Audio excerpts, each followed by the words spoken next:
Hey guys, this is Mike coming at you today from Player One Video Games with the latest episode. I guess it's 8. 8. Episode 8. What are we talking about today? We are talking about Sega Genesis. Well, no. yeah. Well, we're talking about Sega Genesis' biggest rival, right? The Super Nintendo. And did I get one at launch? What did I think of it? You know, what was the climate of 1991 when the Super Nintendo came out? Well, it was a dreary, cold November day, my friend. No. Well, okay. So, just a little backstory. The Genesis, of course, came out in '89, 2 full years before the Super Nintendo. Make sure you check out our video about the Sega Genesis. Yes, if you want to watch that, we have done a Genesis and a Turbo. By '91, the Turbo was no more. It was pretty much a DOA. If you saw it in the stores, it was you get 10 games free, stuff like that. Right. So it was pretty much a dead system by '91. The Genesis, though, my goodness, it was strong, right? I was loving my Genesis, and of course, in the same year, same year that this came out, earlier in the year. No, right around the same time as this came out, I got my Neo Geo. So I had the Neo Geo, I think, before this. And also check that video out. Check out the Neo Geo video. But mainly, my mainstay was the Sega Genesis. It was basically 16-bit, just like the Super. The Super had a little bit better graphics, but the Genesis had blast core processing. That's right. Now, the Genesis processor, the speed of the games ran a little bit better, and we'll get into that too. You know what? I have to get another game here in a minute, also, just to do some tests. Sure. So,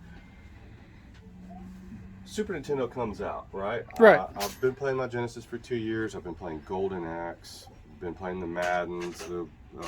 Had Phantasy Star come out by then? I believe so.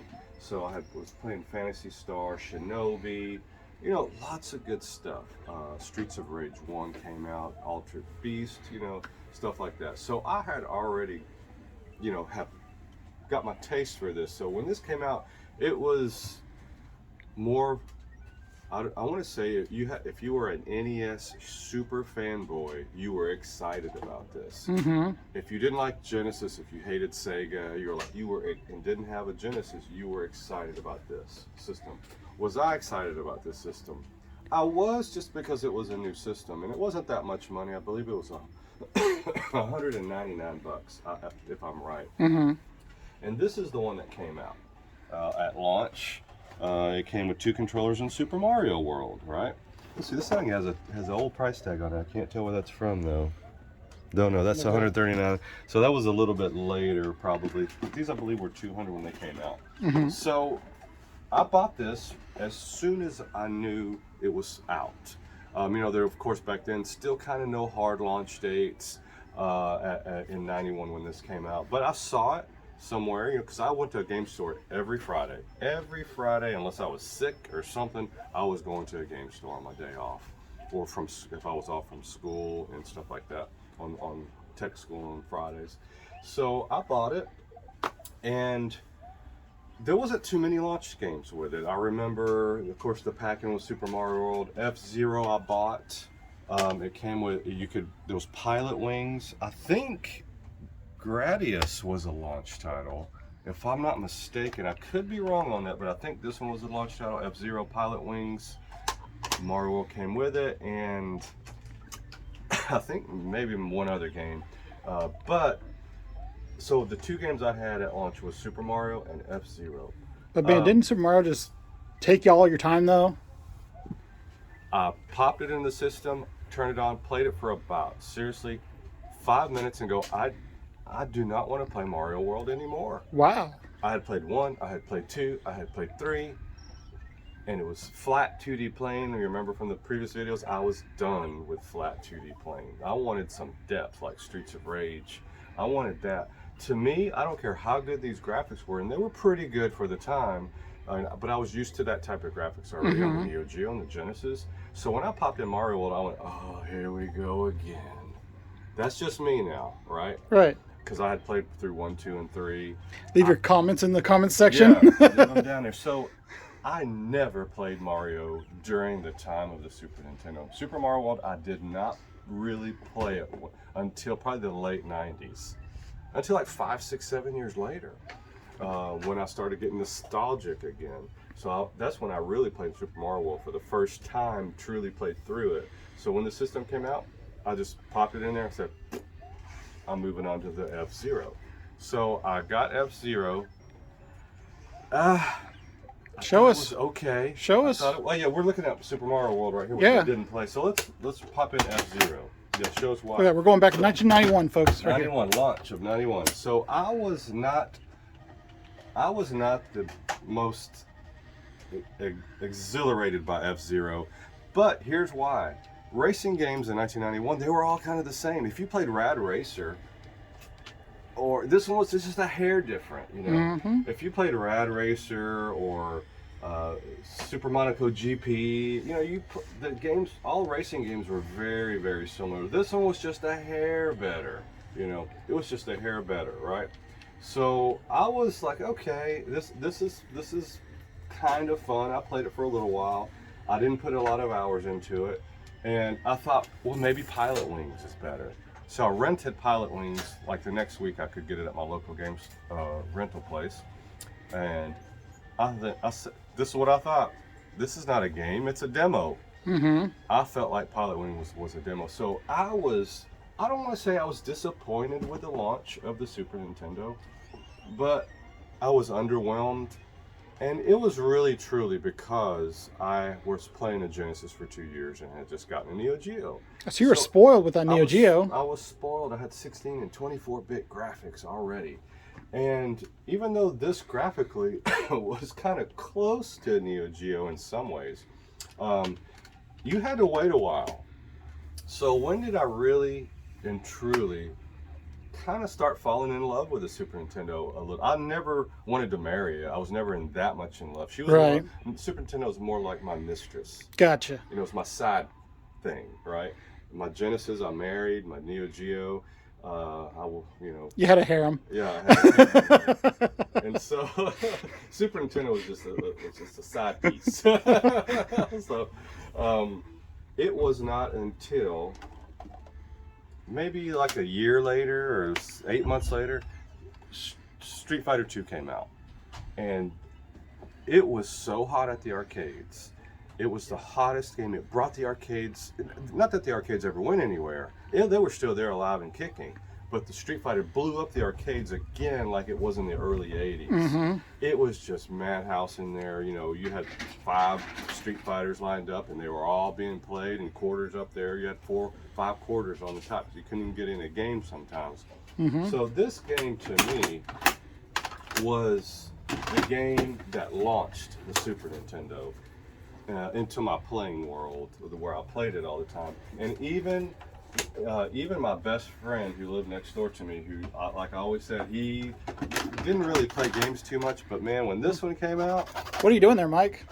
I'm blowing in it. I'm doing some Q-tip and Windex in here to get it going. It is a little dirty. Q-tip and Windex. See, guys, that's how you clean cartridges. That's how you clean. Let's see if it works. There we go. Let's see. So, when you heard that startup launch, let's hear it again. It was that was what you heard at the arcade too. You heard, it was so close to the arcade. I'm not going to say it was arcade perfect, but my God, it played, it looked, it was close enough. You know, it was like 90% there. And so I spent all my time with this game for about 5 or 6 months. Who'd you mainly play as? I played all of them, but of course I was Ryu or Ken. I always wanted to be good with Guile. And a quick arcade story.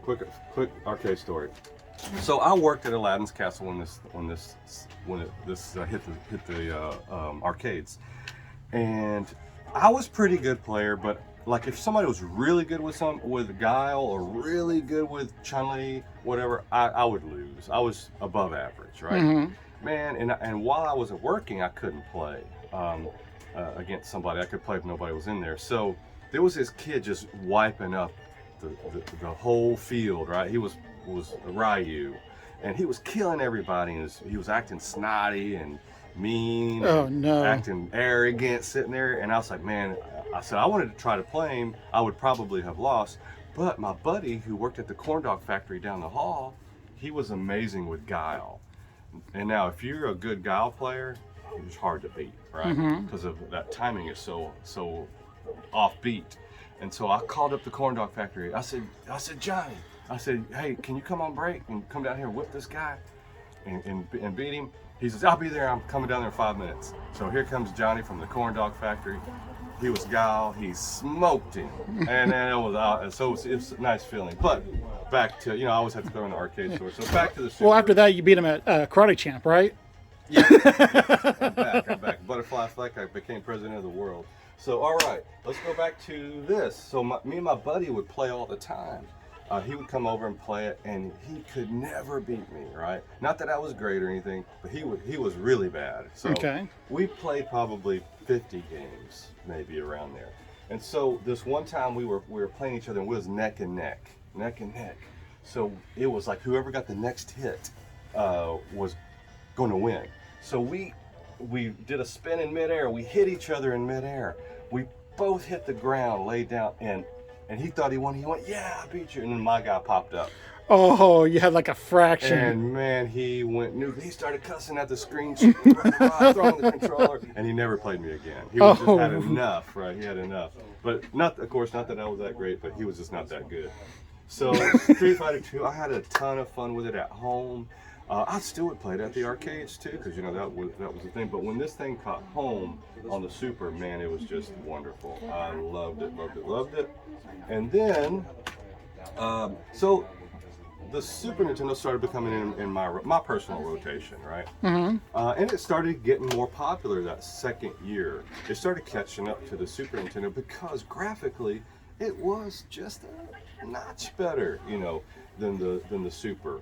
Than the Genesis. But there was still some issues with it. Like when I played John Madden 93, which is probably one of my favorite games of all time, this one couldn't hold a candle to the Genesis. It looked maybe more colorful, more vibrant, brighter. I'm not going to put that one in, Castro. That's fine. But it did not play as good as this Genesis. So if you had two light games, sometimes the gameplay was better on the Genesis if they were the same game, but it might looked a little bit better on the Super.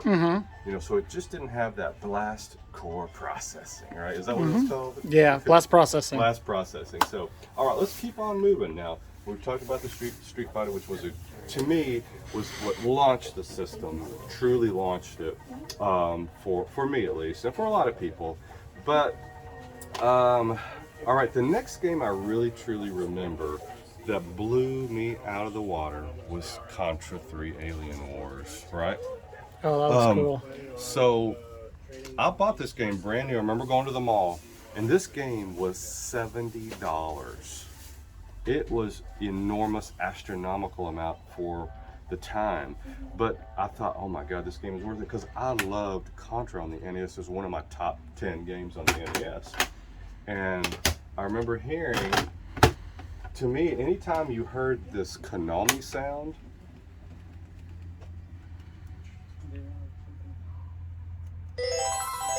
that meant you're going to have a quality game. Oh yeah. In my opinion. So if you heard that, if you saw Konami, that just meant, hey, up, down, left, right. No, it doesn't work on this one. Oh, I'll tell you what, I wish it did, because I have never beaten this game. I've gotten to the second to the last level, and I could never get to like the motorcycle, air motorcycles or whatever, forget it. So, but this game is so smooth playing. It blew me away, the explosions in it. Let's start it up real quick.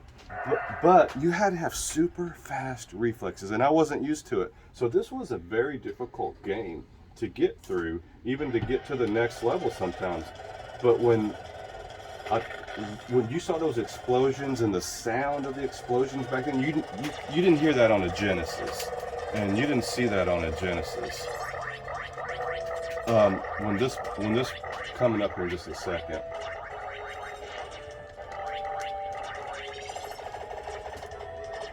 Yeah, This one, oh, that cat. See, they shouldn't have that cat in the game. I hated that cat. It always got me. Oh no. But when you saw that, Whoa. it was just it was mind blowing that that this Super Nintendo could do this graphically, and the sound was better than the Genesis. You know, Genesis sometimes had grainy sound on stuff. This game to me was almost perfection for that era. The price was definitely worth $70 at the time. I love this game. It got nails hard the more levels you got in. So that was the only hiccup for me on it, is that I was like, man, I wish it was just a tad easier, or I could have the 30 lives on. I don't know. Maybe there's a thing you could have 30 lives. Do you know? I don't know. I mean, I don't know either. So I don't cheat. You don't cheat? Yeah. I can't beat the original copy with 3 lives. So this game right here just like cemented the Super Nintendo for me. I was like, okay, this is a really good system. One cool thing also, let's talk about Starfox, which was the first game that had the FX chip in it, right? Which did kind of pseudo 3D, right? I gotta get all 90s on you. Yeah, that's it. So I remember when this game came out, I thought, oh my God, this FX chip is going to rule the world. For a brief moment, whenever I saw Starfox play for the first time, and I played it, I thought, wow, I thought this was next generation almost, you know, like what the next gen games were going to be like. But sadly, this was kind of the only one that I felt that way about. You know, they tried to do the FX chip in a couple other games, a few other things, they were good. But Starfox was the only one that really, to me, felt like next generation. And I really enjoyed this game when it came out. Did you finally get your field of depth that you were wanting?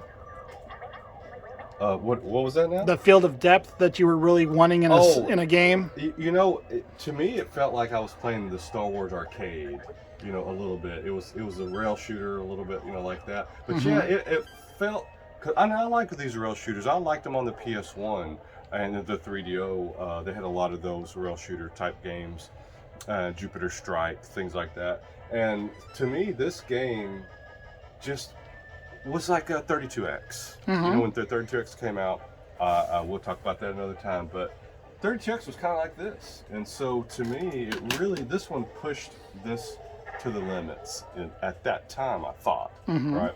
So Starfox, I really enjoyed it. I really liked it. And now what's happened to me for this Starfox is that this Nintendo 64 Starfox destroys this one. And I don't play this one that much anymore. Gotcha. So I'll play the N64 instead. Okay, so that was Starfox with the FX chip. I bought it brand new and I really enjoyed it. Let's see what else we got. Now, I was still playing my Genesis a lot because of Madden 93, Streets of Rage 2. You had to compete with that. Did I like Final Fight on this? It was okay. I'll tell you what, let me see if we got a game. There was one game that I did enjoy. Let's walk over. Sure. See if we have a Rival Turf. I'm not sure. I should look. Yes. All right. This game, Rival Turf, it was not as good as Streets of Rage, but I liked it actually better than Final Fight. Let's go pop it in. You know, that's the thing. You were talking about Street Fighter being such a good arcade port, that Final Fight wasn't a great. It wasn't a great arcade port. I liked it okay. I played it, but it wasn't 2-player, so I couldn't play with my friends. My friend, one friend that sometimes would play games with me, right? Well, he wouldn't play Street Fighter with you anymore. No, he wouldn't play Street Fighter with me anymore. So to me, I liked Rival Turf better than Final Fight, and why is because it was faster gameplay. Final Fight was kind of slow moving a little bit, right? But Rival Turf was fast. It punched fast. It played fast. You could do it. You know, it was closer to Streets of Rage to me than Final Fight. So this was one of those hidden gems for me personally. You heard it, folks. That I played, and that a lot of people never heard of this game, probably because it was Jaleco. Bases Ah. loaded, people. So Oh, so if you have a Nintendo Switch and you have the Super Nintendo, but see how fast he's moving, and yeah, he's doing jump and run and jump kicks. I mean, it's more fun, to me than Final Fight. It might not look quite as good, that looks maybe, fine. but it was still fun. So these are the games that kind of kept me playing. When I was a Fantasy Star fan on the Genesis, but when this one came out, Final Fantasy II, forget it. This one kind of took over RPGs to me, and you couldn't play this one on the Genesis. It was Super Nintendo only. So I had a lot of fun with this one. Not so much 3, but for me, I like 2 better, and 3 I kind of stopped. But this one, there was a lot of games for the Super that you're like, okay, hey, I'm keeping playing. I'm going with this one. Another one was Combative Tribes. I used to love this in the arcades, and this was very close to the arcades. Yeah. The arcade might be a little brighter, a little bigger gameplay, but this one is just as fun. I loved it. It's another beat 'em up, as you can see, but back then beat 'em ups, side scrolling was the thing. RPGs were just starting to hit. Maximum Carnage. Man, when this one came out, it was amazing because it had that depth that I like, and it was very fast gameplay, very good.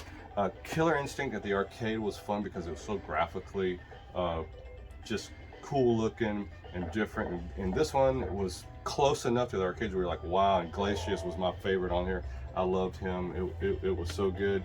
Let's talk about, I wasn't into Mario Kart, but what did we put that up there? Is that where you did? Is this your favorite, Castro? Absolutely not. Okay, all right, let's skip it. No. So, or is there something you wanted to talk about it? Really, out of all of these, We still got one more here to talk about. go for it. All right, Donkey Kong Country. I was working at, it was funny, the timing was perfect. I was working at Floor Daniel, and back then the hottest thing on the market, now you could not afford one of these in your home, but it was called a Silicon Graphics computer. So at Floor Daniel, we all had Silicon Graphics computers because we did 3D modeling and stuff like that. And so this game, and it was the most powerful computer on the market at that time. And when this game I heard was made through Silicon Graphics computer, I was like, what is that? Because you started hearing about this game before it came out. But by the time this game came out, I had my 3DO. So I kind of had moved on from the Super. But when I didn't buy this one the day it came out, but when I saw it being played, I was like, it just floored me. I thought, how is this game possible on a Super Nintendo? Well, it's because they used that Silicon Graphics machine and somehow magically was able to port it into the Super, and it kept enough of its integrity of graphics and gameplay that it could be done on the Super, But once again, the only thing negative for me was that it was just a flat plane, But it didn't matter. The graphics were so good. I really thought, they found some secret internal hardware that they unlocked in this. Did it have another chip that we didn't know about? Right. I thought for a minute this was going to take over again, just like I thought with Starfox. So my story about Donkey Kong, and I'll let you play while I'm telling All this. right. So Toys R Us, I walk in, Toys R Us, they've got a Super Nintendo kiosk going, they've got this game playing on that side, and say over here, they would have a Sega Saturn, which we'll get into that pretty soon. And they had this running, and they had a Sega Saturn running, and the Saturn had Panzer Dragoon running. I was amazed at how well the Super Nintendo looked better Right. than the Saturn. And that's why I thought, oh my God, is Super Nintendo going to get back on top somehow with these type of graphics? But they only really did it with Donkey Kong. Right. And you guys got to remember, all this was back in 93, 92, 93. Very late release. Yeah, maybe 95. It was, the 3DO was out already. It might have been 95, yeah. So, that being said, you didn't see stuff like this unless you were in the arcades. Yeah, this game, the graphics and the gameplay was fun too, but the graphics is truly what did it for the time. I mean, look at that. For 1994, 95, when this game came out, the motion, the Yeah, we didn't have CGI back then. it was because of the Silicon Graphics Yeah. port, how they were able to port it. So this game right here to me was just, you know, the tops. But what I didn't really think about was everything was going CD. You know? Yeah. So you needed storage. You needed more. You needed more depth, more gameplay than this one could do. But it could do it graphically. It looked just as good as a Saturn game. You know, could look at that time, or at least a PS1 2D game, or 3DO 2D game for sure. It looked to me just as good as anything like Gex, Right. or stuff like that. That was a 2D Funny side thing scroller. about that, Mike, did you know that there was going to be a CD add-on to the Super Nintendo? No, tell me about it. Oh, we will in a future video. Future video. All right, I'm still not done. I want to talk about. Oh, look at these. Oh, those are. Wait, what was that? What the? Okay. What kind of game is that? Hillbilly? Phalanx, right, Phalanx. Now, this game, the first time I saw it, I was at Walmart, and I saw it behind the counter, and I said, it's got an old man with a banjo on it. I'm starting to look more like this old guy now than I was. So, and I thought, I thought this game's going to be horrible. I didn't even give it a second look, a second thought. My eyes just moved away from it. I said, I don't even want to look at it. Mm-hmm. Well, why does this thing have this? Because it is like a Gradius type shooter, right? Okay. It's a 2D. See, look, they show the real stuff Yeah. on the back there. It's a 2D side-scroller horizontal shooter, and it's not a bad game. It's a good game, above average. But nobody bought this game because of the old guy with the banjo. And I read later that the reason they put him on it, the developer of the game, was to catch your eye and go, why is there an old guy with a banjo on there? Oh, that marketing. It didn't have anything to do with the gameplay. No. And boy, this is not TikTok in the the 2022 era where that might work. This was 1994 or 93, and you're like, we were still in the kind of the excess of the 80s. You wanted it to be great. This, and it was just a funny story. So I just totally overlooked this game, and it did the exact opposite of what it's supposed to do. So this game might have sold more, been a better title. Super Scope 6. Did I Whoa. own one? Did you own this bazooka? HE double toothpicks? No. Ah, why? By then, to me, I was tired of the Zapper. I was tired of gun games. But my goodness, where were you But- going to put this thing? Yeah, I know, and it was gigantic, and it cost a little bit of money. So no, I didn't own. We just kind of put this out there just to show you the kind of the box how it looked like a Super or it was a pretty big thing. But it wasn't bad. It was just by then long. Zapper games was long in the tooth. Yeah. The Genesis had a couple. They tried with the Menacer, and they weren't bad. Can't remember off the top of my head. There was one I used to play a little bit, but by the time that came out, I was like, I'm done with light gun games. I didn't want to play. Yeah. I liked like T2 in the arcade with the twin Uzis. I was going to play that instead of something because this was slower. But and sorry about that, guys. So we're back, and so where were we at? The Super Scope. So I didn't play the Super Scope at all. I was done with it. Light gun games kind of changed in the mid 90s anyway at the arcades. They were more like Time Crisis. They were more fun. So you couldn't replicate that at home anymore. Because light gun games in the 80s, they were like Hogan's Alley, or they were slow. They were like a Zapper. Yeah. They got sped up in the arcades, and I didn't want to play a slow light gun game anymore. So saying that, it's kind of the last bit of